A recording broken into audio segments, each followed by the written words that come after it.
I've dedicated my life to exploring the unknown. I've been places no one else has ever gone. I've seen life no human eye has ever seen. It's my passion. I found the Titanic.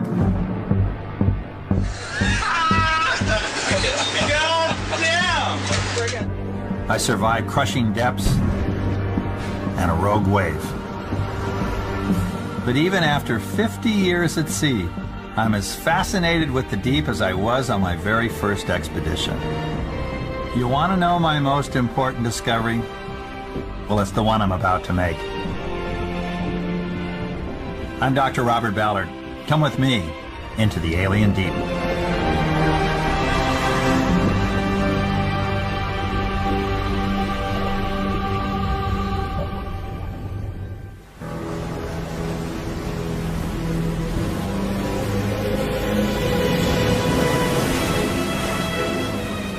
Everywhere we look, it seems the oceans are unleashing their fury. These could be flukes, part of a natural cycle, or signs of dangerous global change. Man has always been challenged by the sea. And just when we think we've conquered its violent moods, the planet seems to be upping the ante. But is that really the case? And if so, why?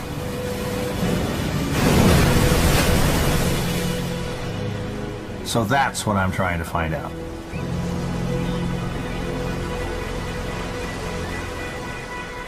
To most of us, this is the ocean.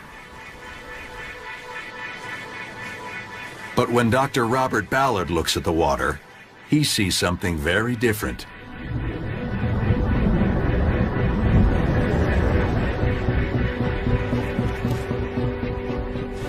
Something straight out of a horror movie.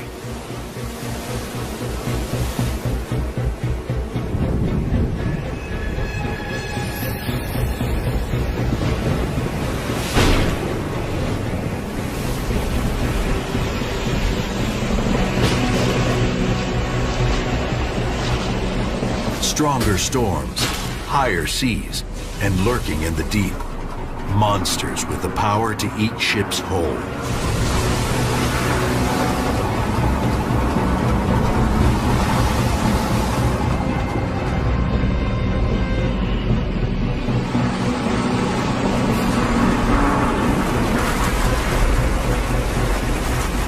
Few have met up with rogue waves like these and survived.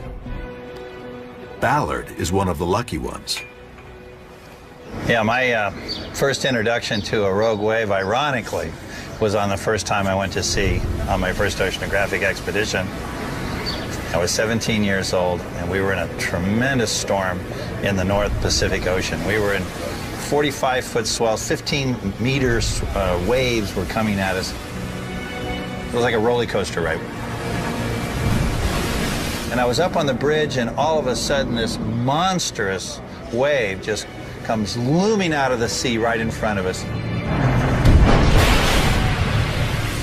Smashes right into the bridge, destroys the bridge. All the windows were knocked out, blew out the portholes, took away the mast, and we almost sank.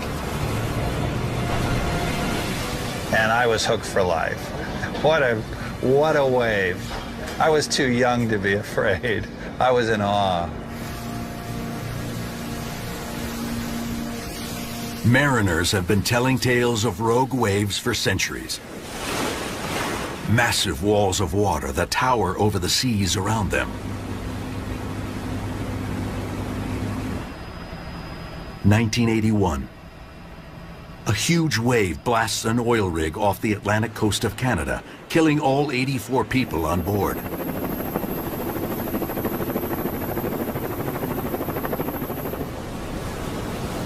1995. Another rogue breaks over a luxury liner's bow and carries off a forward mast. Lots of ships that just vanish without a trace are hit by rogue waves because you have absolutely no time. It just happens. You don't see it coming, so you have no chance to get off a message. You just disappear. which is why actual measurements of these giants were so hard to come by. Until one day in January 1995. Hurricane-force winds blast a Norwegian oil rig. Workers evacuate the deck. But just below, pointing straight down at the oncoming seas, a laser rangefinder detects one giant wave after another.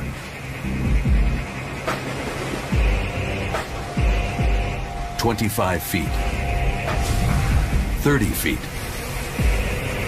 28 feet. Then, at 3:20 p.m., the instrument spikes. A 75-foot monster hammers the rig.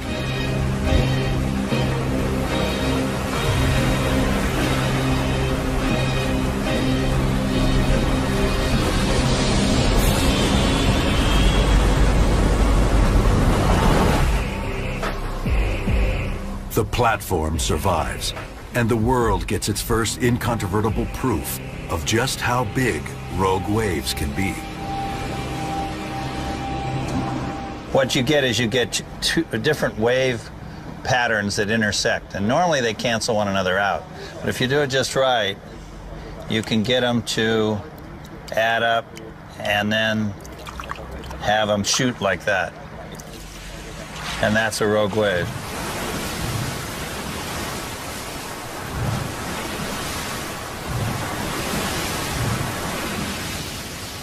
And you don't want to be there when that happens.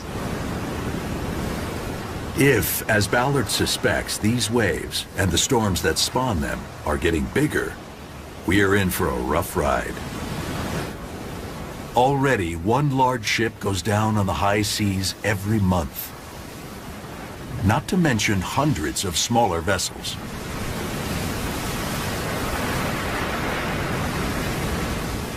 A ship a month. Think about that. And if the seas are getting rougher, that number is only going up. As a longtime mariner, Ballard can guess where the hotspots are likely to be.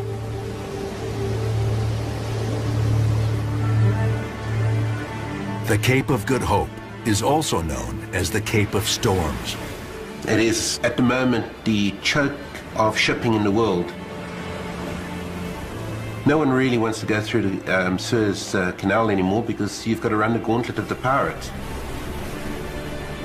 Pirates are not predictable, so take your chances with the storms. Tucked away in a remote field office high above the Cape, oceanographer Jean-Pierre Arabonis has made a career out of predicting dangerous seas and rogue waves. His forecast can mean life or death for hundreds of sailors. I kind of built my business around this. I think I got a bit of a feel as to where these things are going to occur a bit more often than anywhere else. But it's a mixture of science and intuition.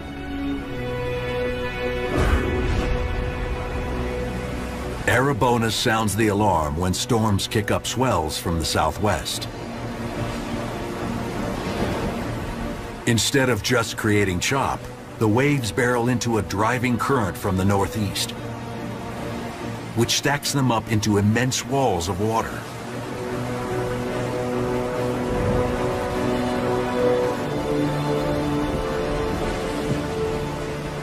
And that's where you really don't want to be. Certainly when there's a storm, when there's strong southwesterly winds, this whole area can become completely unpredictable. And if we can't predict, you don't want to be there. The captains, often they have no choice. Riding the current saves time, and time is money, so usually they'll take the risk and plow right through it. It's very difficult when you take a look at a ship and it's 20,000 tons and it's 200 meters long. You think it's not vulnerable, but it is. But in the right conditions, that ship can fill up with water and be gone in minutes. That's a terrible way to go, and if storms continue to increase in intensity, it's going to be a problem all over the world, not just in South Africa, but everywhere.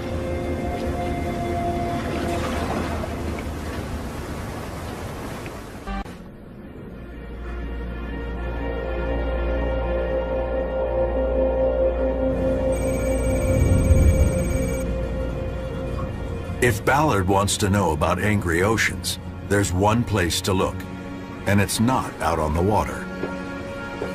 This is Lloyd's of London, one of the most important insurance providers in the world. Lloyd's really dominates the insurance market for maritime insurance. I myself have insurance from Lloyd's. Just went up. The firm has kept records of shipwrecks for more than 300 years. Sunk in deep water. Broke in two. Cape Town Rescue Center. Bulk carrier out of Malta. This is the log of the ships that Lloyd's of London insured that were lost at sea.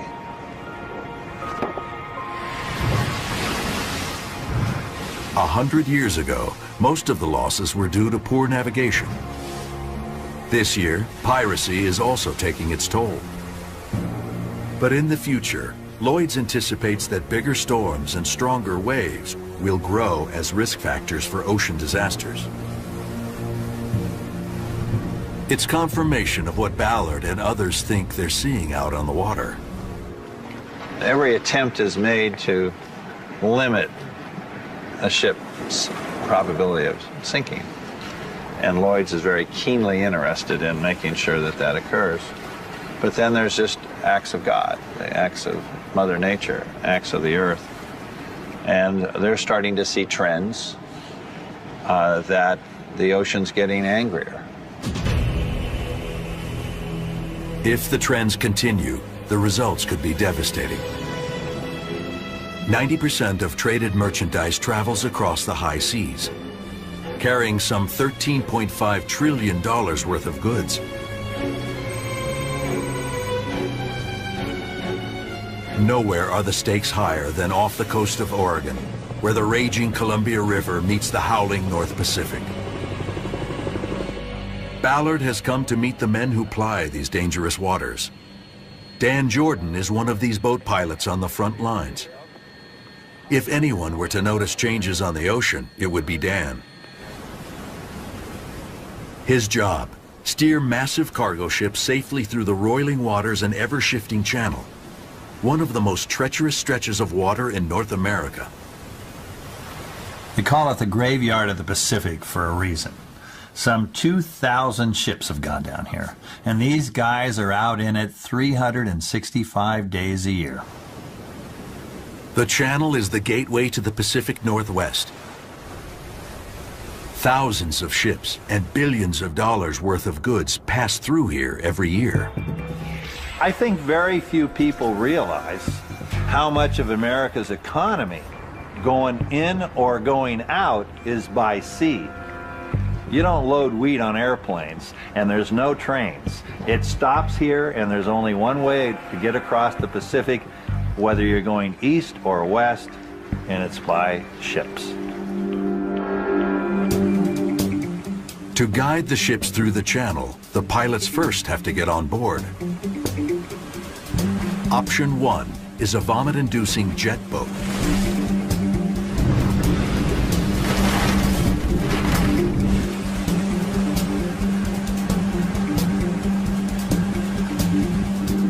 Even on a calm day, it can be lethal. The team recently lost a pilot when he fell from a ladder in big waves and the current dragged him out to sea.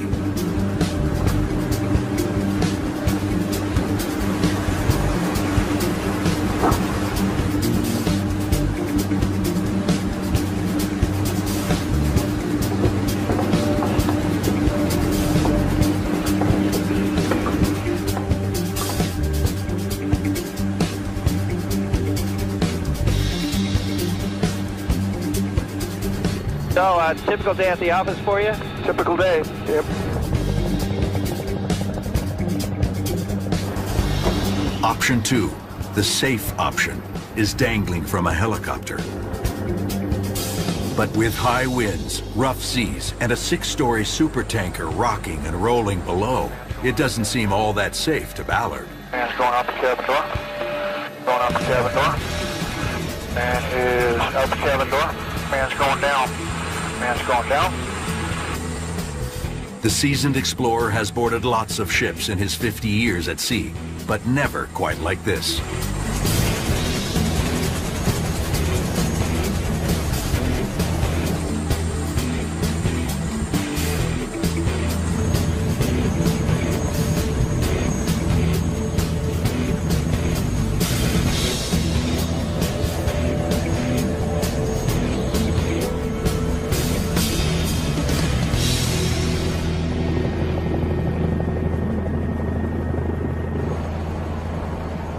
Once on board, Ballard and the pilots quickly find their way to the bridge. The pilots take command of the ship for the final leg into port. You know, you can steer your ship all the way around the world, but you need a pilot for the last stretch. The currents change, they're changing all the time, and only the pilot knows which route to take on any given day. Well, you're always on edge. Your senses are always alert to what's happening, but you also try and keep it calm. So even if it is a rough, tense situation, big seas or something of that nature, it's real important to keep things calm. But even then, bad things can happen. Waves stall engines. The wind pushes ships toward the shoals. In bad weather, the 3-mile transit can take hours.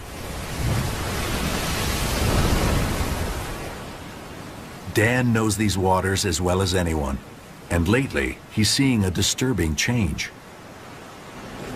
The weather patterns are, I mean, obviously changing dramatically, and that there's actually increased height in the swells. Yeah, we've been watching that for a few years now, probably 3 or 4 years in particular.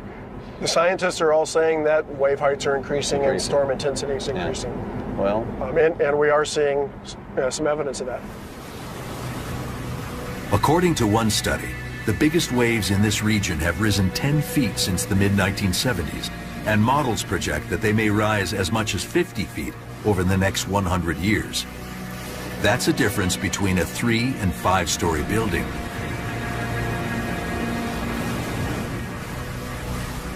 These increases, as well as the bigger storms behind them, cause Dan and his team to shut down the port several times every year. Now that's something they don't do lightly, because if the port closes, it backs up the whole country. You've got cargo trains and trucks grounded in their depots. Your new cars don't get to their lots. Farmers in the Midwest are sitting on their wheat. It's surprising how fast that can all happen. I imagine get sort of tense at times. Yeah, there's always a lot of pressure to get things moving, and that's part of our job. It's a constant battle.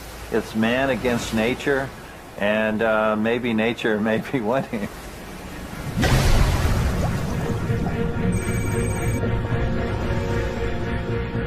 One group, though, is not overly concerned. For them, the bigger the wave, the better.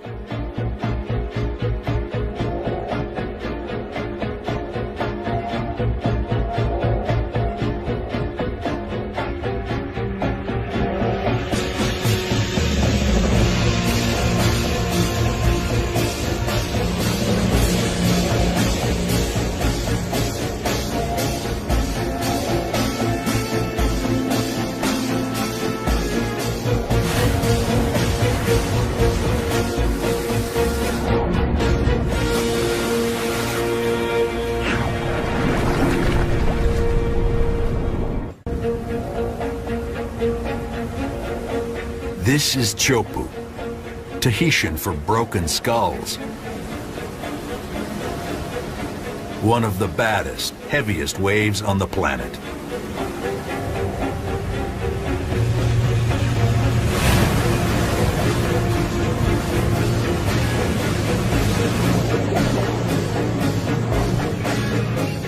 Surfers descend on Tahiti from far and wide to challenge its power.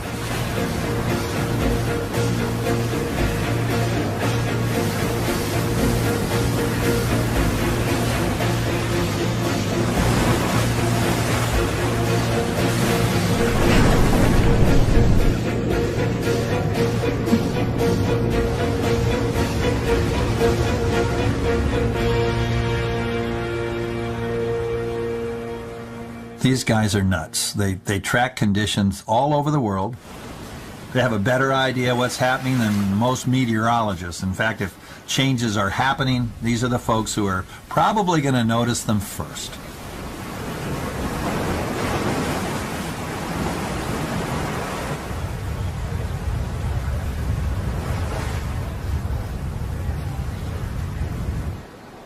The master of wave forecasting is Sean Collins.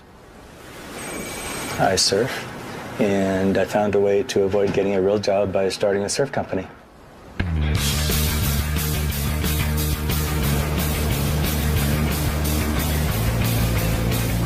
Once upon a time, surfers were beach bums, hanging out on the sand waiting for waves.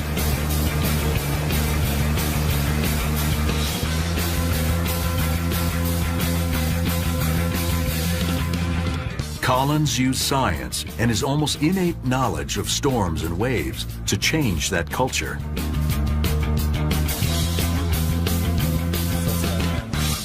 "40 years ago, he launched Surfline, which incorporates satellites, wave buoys, and supercomputers to predict the best surf waves around the world. Close to 2 million users access Surfline each month. I guess you could say that we help supply the drugs, so to speak, to keep people on their high of surfing. Tahitian pro Raymana von Bostelaer is a self-confessed addict.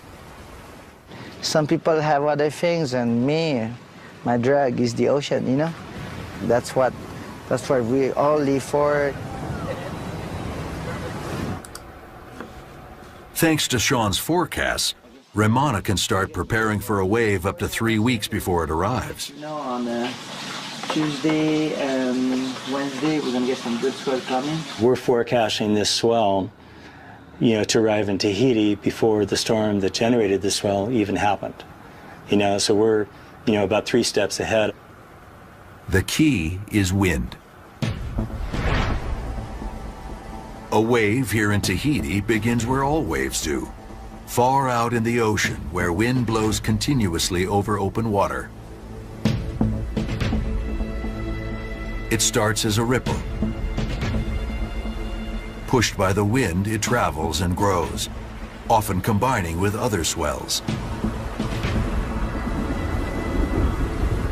Add a big storm, and it can turn into a monster.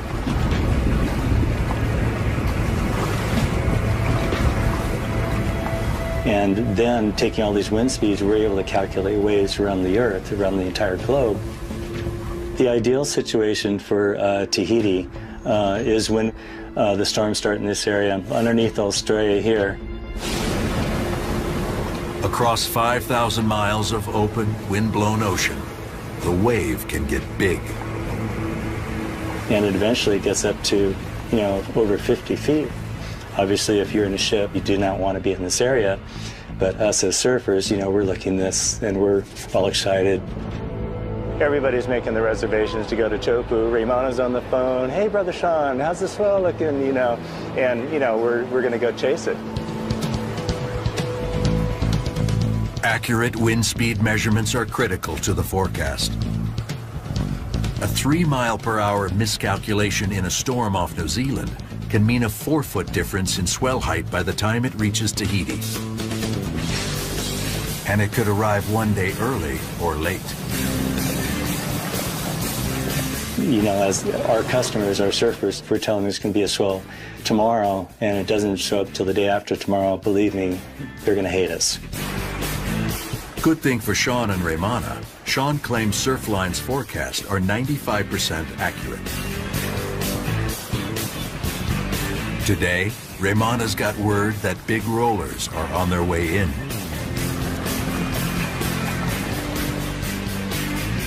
As it approaches Tahiti, the wave is still mostly underwater, only feeling the bottom when it gets shallow, about a half-mile offshore.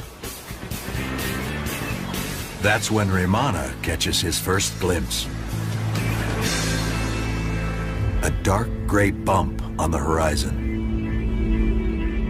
As the wave barrels toward shore at speeds of up to 60 miles per hour, the reef shapes it from below. All of a sudden, they just hit a wall underneath the ocean that kind of stops them, and all that inertia just goes, just throws all that energy straight up.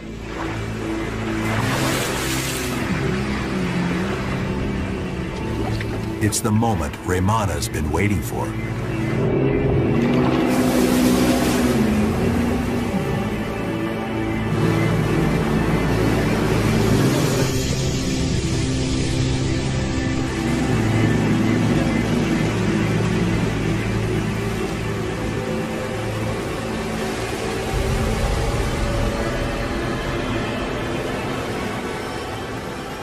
When she breaks, you have the sound of it, you know how it goes on the reef, how it breaks, boom, boom, boom, and you're like, ah, come on, you know?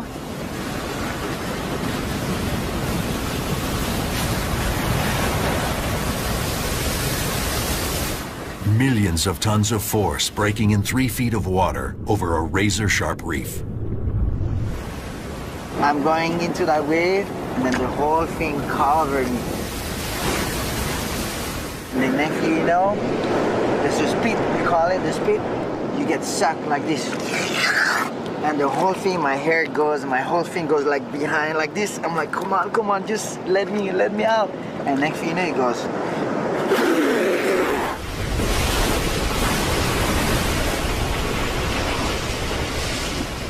And then somehow she let me go and let me out. You take it inside, you know, you're just holding for yourself. You got it, you made it, and it's so stuck. You just let everything out over there.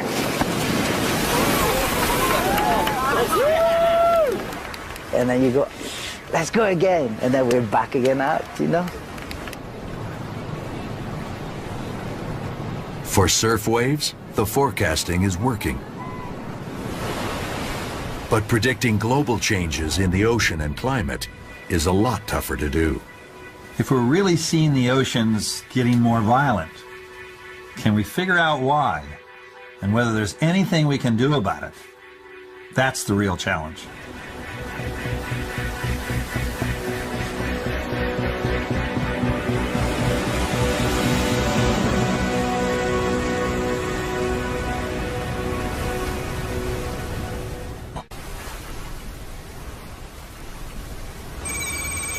To predict if the oceans really are getting angrier, scientists need to look beyond anecdotal evidence. They need to understand how energy moves around the planet. Ocean currents are key.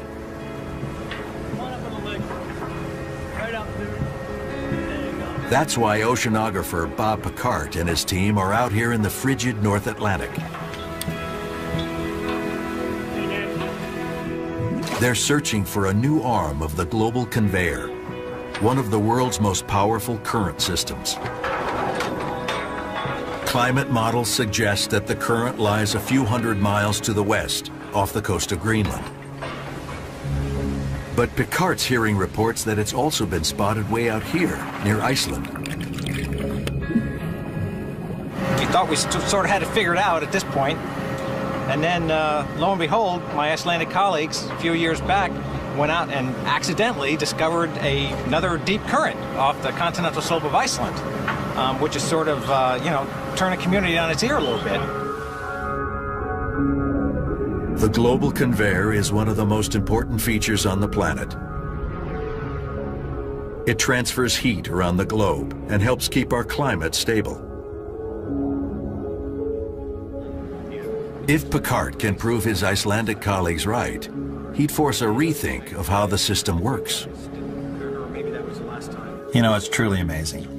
We know the ocean currents have a direct impact on our climate, yet we don't know exactly where all those currents are. Despite our efforts to model the climate, it's just a prediction. As Ballard knows from decades on the ocean, it's an immensely complex system. The ocean is anything but static. If you were a water molecule and wanted to travel around the planet, it would be like getting in this roller coaster. Lots of ups, lots of downs, and it's a massive amount of water that's moving.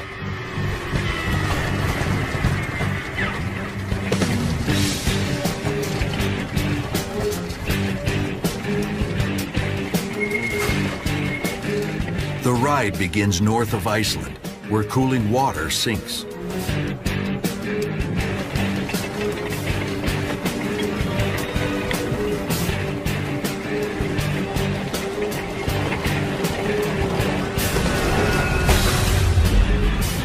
The drop is slow at first, but as the current builds, it gains momentum.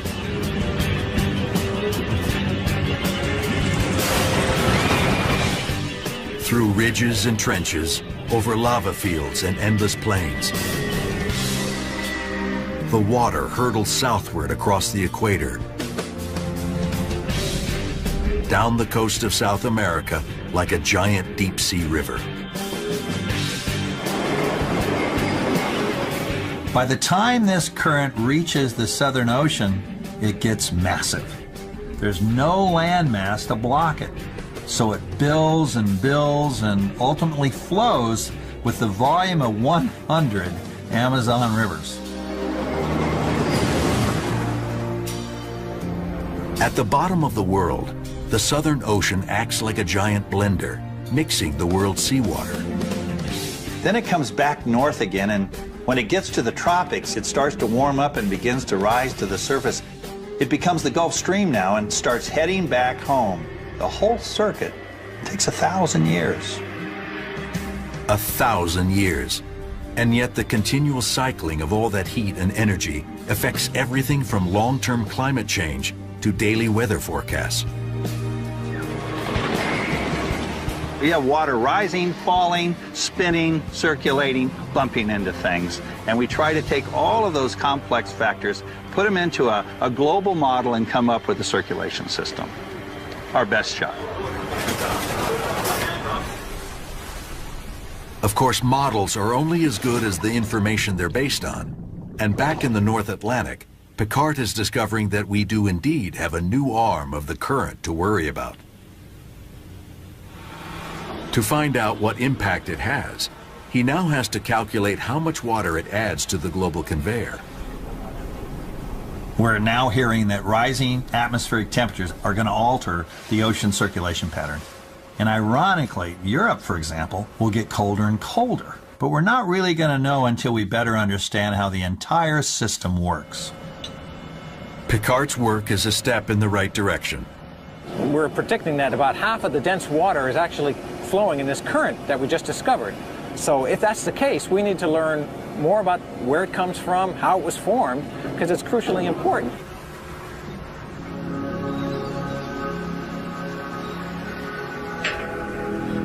And currents are only part of the equation. To truly understand how the oceans are changing, we have to look at all the ways the ocean water gets circulated and mixed. For over a century, scientists thought currents, winds, and tides did all the mixing, not only churning the roller coaster, but also moving vast amounts of heat, gases, and nutrients. All that mixing is what keeps the oceans alive and fresh. The problem is, when you add it all up, the energy needed to do it, there's just no way currents, tides, and wind can do it all. So clearly there's got to be some other input.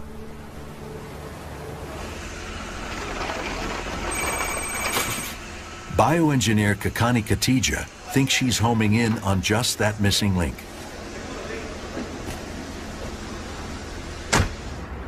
It's, kind of the human tendency to study things that are, easily observable, right? So all of us can see at the surface of the ocean, atmospheric winds. Winds create waves, and what we don't see is what's happening in the mid layers of the ocean. What is happening deeper? No matter how turbulent surface waves and tides may be, some estimate that only about 10% of their energy trickles down to deeper depths. Not enough to churn much ocean. And that's where, potentially animals could be involved. We're finding that swimming animals have the potential to mix the ocean. Animals. Everything from jellies and sardines right on up to tuna and whales, all moving vast amounts of water as they swim.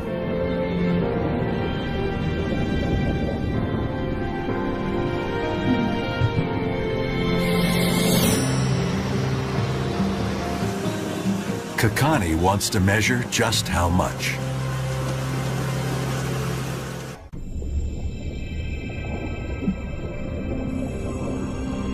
It's called the butterfly effect. When something small like this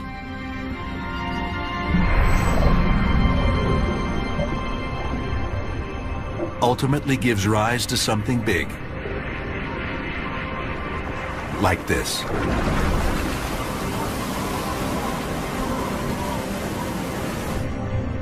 It's an effect nearly impossible to measure, let alone incorporate into climate models that tell us if the oceans are getting angrier. And yet, here in these remote waters of Panama, Kakani Katija is trying to do just that. If you can pick that up. If she can get past the venomous snakes. There's one right there. Don't come towards me.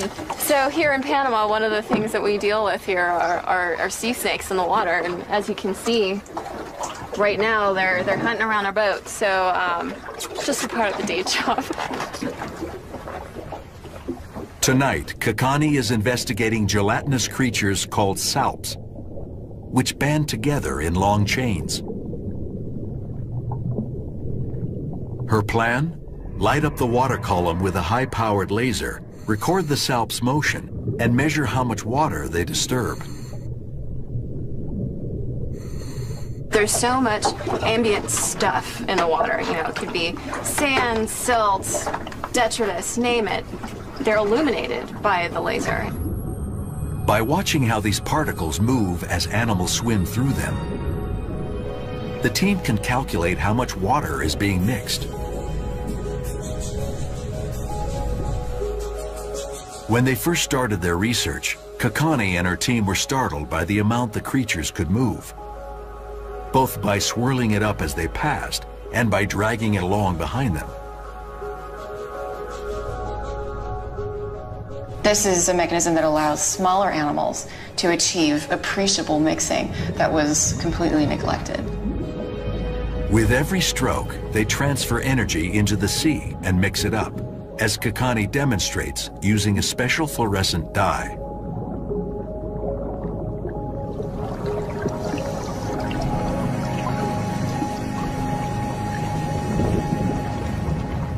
How much energy, though, isn't intuitive.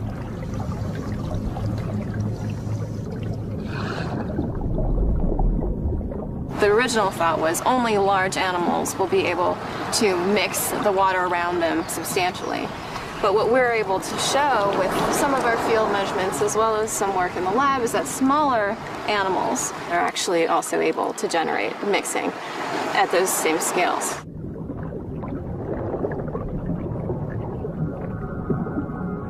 That may seem far-fetched, but when you sit down and do the math, you know, there are billions and billions of tiny animals moving around in the ocean all the time, and, you know, that could add up to a lot of water being churned. At the surface, this energy gets swamped by more dramatic forces, like waves and tides. But dip just 300 feet deeper, and you'll find a different, calmer world.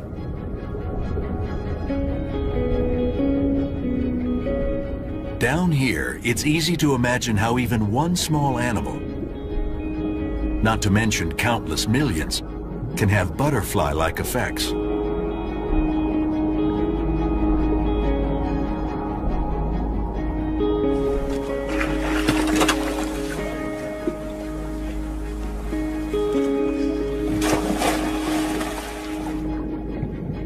If we can show that the vast majority of organisms in the ocean are able to achieve appreciable mixing, I think it would be hard to ignore that input.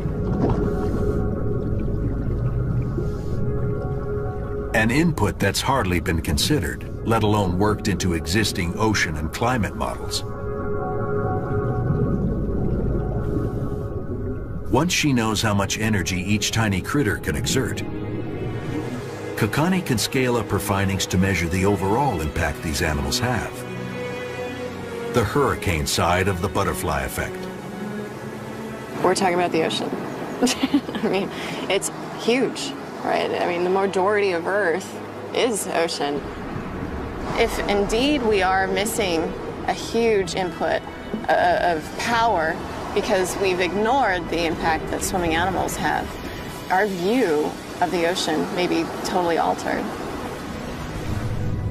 Whether it's wind, tides, currents, or the collective swishing of billions of fishtails, understanding the forces that keep the ocean in motion is crucial to predicting how it's likely to change.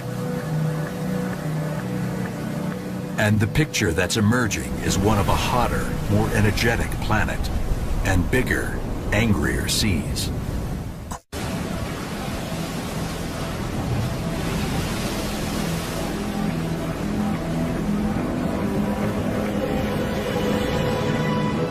The oceans have always been a dangerous place for us humans.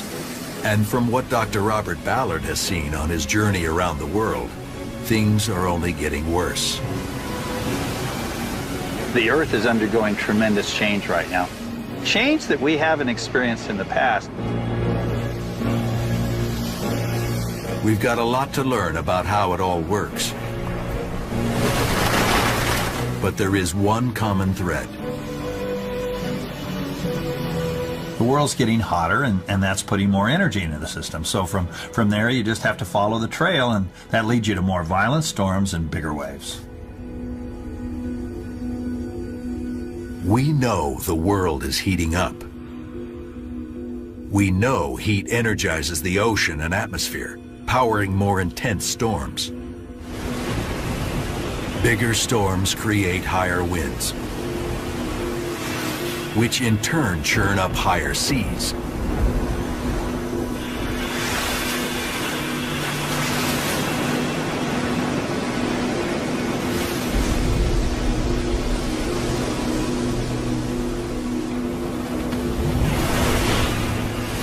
So whether you like it or not, global warming is happening.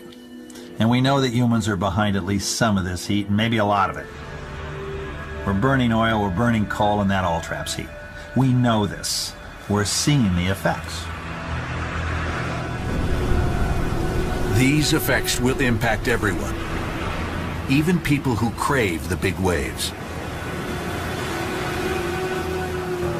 You want it or you don't want it, you know? And you want it because that's your job, that's what I live for, that's what I love it too. But you don't want it because my house is next to the ocean, and I don't want to lose my house. Neither do the 100 million others who live near the sea.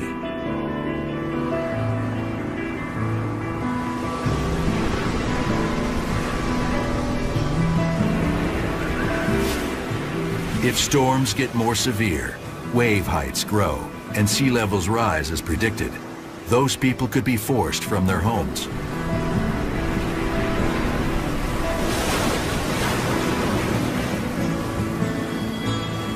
Damage to ships and coastlines could cost trillions of dollars.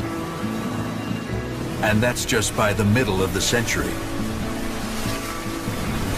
There's a lot of questions that honestly I thought have already been answered that we're nowhere near understanding yet. But it's clear, at least in some of these instances, that we are having an effect on the ocean, and there are some things that we can do now. So really we have two choices. We can move to higher ground, design stronger ships, and build higher seawalls. Or we face the facts and stop adding more heat to the system. The way I see it, we have no choice.